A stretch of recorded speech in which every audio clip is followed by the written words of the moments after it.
उपमुख्यमंत्री एकनाथ शिंदे यांनी घेतले श्री विठ्ठल रुक्मिणी मातेचे दर्शन। श्री संत नामदेव महाराज पायरीचेही घेतले दर्शन।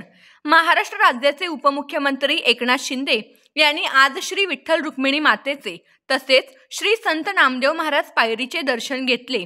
यावेळी मंदिर समितीच्या वतीने मंदिर समितीचे सह अध्यक्ष गहिनीनाथ महाराज औसेकर यांनी उपमुख्यमंत्री श्री शिंदे यांचा शाल व श्री विठ्ठल रुक्मिणीची मूर्ती देऊन सत्कार करण्यात आला।